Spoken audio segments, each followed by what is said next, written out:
Like we've been trying to tell you, and like all people of the light are telling you, this whole thing is about the process. And so Ibrahim, our father of the light, goes on this process. And he learns and he goes through the trials and tribulations.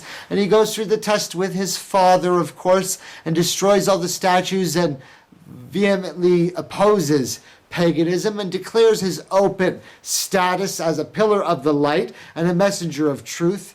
And he is tested straight away by being thrown into the fire. And from a spiritual nature, you have to understand that one of the important things that Ibrahim experiences as a prophet of the light is seeing for himself the fact that the hollow matrix, the false reality of the illusion of this thing that we call dunya, this world, at any point by the commandment of the Lord, anything's essence can be changed. Allah, the Lord Most High, can order the fire to be cool and peaceful for Abraham, and it was, and Abraham goes into the fire and it has absolutely no effect. For anybody of the light understands that the intent, when you are within the pattern or frequency of the light, has the ability to manifest with the will of the Creator. And all prophets of the light, all of them enacted their miracles within the pattern or destiny of the will of the Creator, and none of them acted without the permission of the Lord Most High, and all of them agree to this. And our father Abraham is no different. And then we know that he had to leave his community and go on and go through many struggles, and then had a marriage with Sarah, and then with Hagar, and had his firstborn Ishmael. And this is important, where a little bit of a rift occurs between the Muslims and the Christians, and not realizing that Ishmael was the firstborn because Sarah was unable to have a child, and goes through the test of sacrificing Ishmael after leaving Hagar and Ishmael in the desert. Back again at the center of the world, studying sacred geometry, putting together the golden ratio of this planet at the heart chakra, where our mother Hagar happens to find herself now in the middle of nowhere, a place that after all this time has been abandoned. This place where we said previously our father Adam upon the light had established the house of the Lord, the Kaaba on earth, the square monument or cube worshiping the Lord Most High, is now gone. And Abraham is ordered to leave them there in this place, not knowing the reason. And young Ishmael is there, and the holy spring of Zamzam comes up, and you can go back to the story of truth to find out more about it, and a city blossoms that we now call Mecca. Abraham later comes on when Ishmael reaches young adulthood, and is still the only child of Abraham. And this is an important point. Abraham still has only one child, and the sacrifice test occurs, and Lucifer tempts Satan, and the place of the stoning is there. And a lot of the things that I'm talking about relate back to Hajj. Now, those of you who listen to the story of truth, I'm going to say, I haven't told you that all of this story relates to the Hajj. Have I?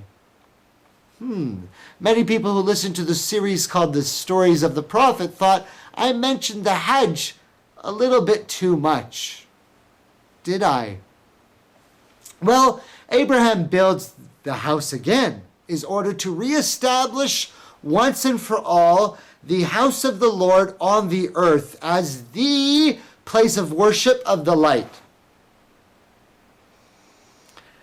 And then he has Isaac, and the line of the prophet, it continues, and the story goes on. But we wanted to talk straight away about Ibrahim's challenge to Nimrod.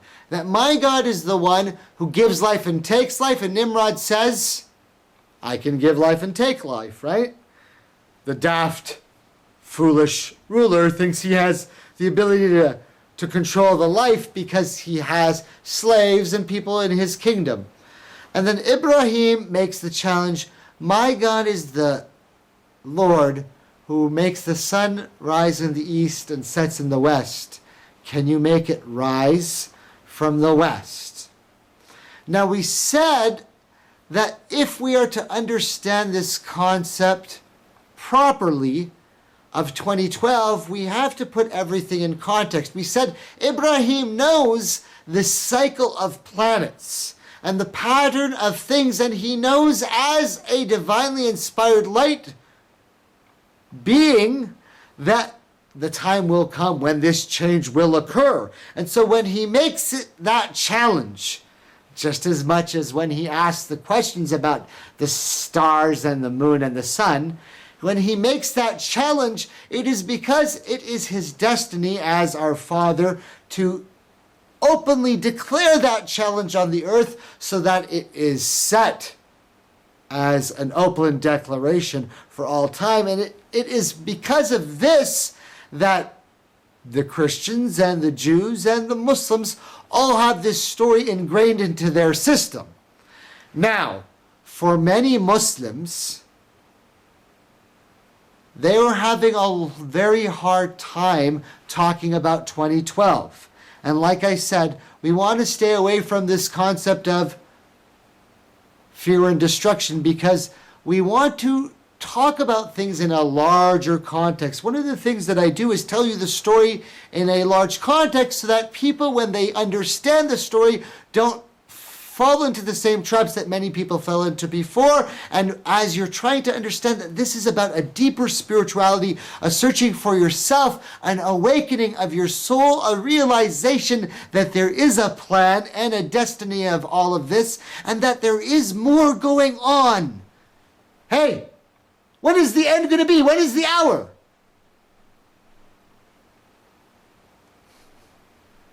You see, I'm trying to say that there is more going on. I'm trying to tell you that there is something deep and spiritual, and that if you tap into that, and if you focus on it, and if you ask spiritually and align your heart, you will find. And this is why Abraham is known as Al-Khalil, is because he was able to get to that level of purity of heart where he was constantly engaged in a dialogue with the Lord Most High. He was constantly having a conversation with the Lord. And he and our Rabb, our Lord Most High, became close. And this is why, amongst all of our people, he, our Prophet Abraham, is known as Al-Khalilullah, the one who is like the close companion of the Lord.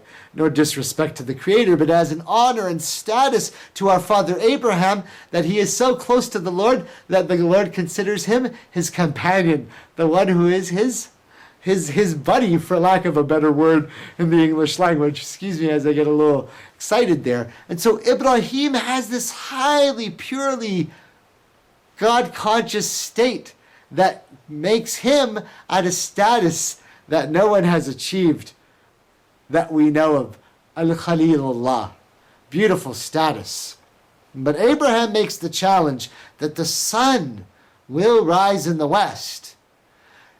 Now it is important. Here I'm going to talk to especially my brothers and sisters from the Muslim community, that any time people talk about this concept, it has to be in context.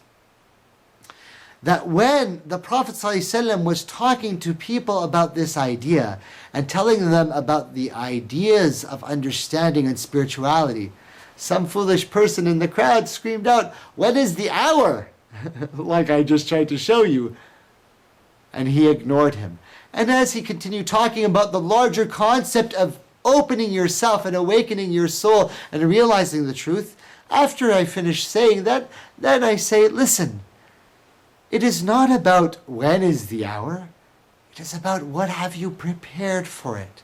And the same is being said for every light worker who is talking to you. And my brothers and sisters from the Mayan community are trying to say the same thing. Many of the Mayan elders are getting such heat because of referencing 2012 that it is not about the date. It is about the process of change. Now let's put this into context. O my brothers and sisters, hear me and hear me clearly. By Allah's name and by the sunnah of our messenger, sallallahu alaihi wasallam,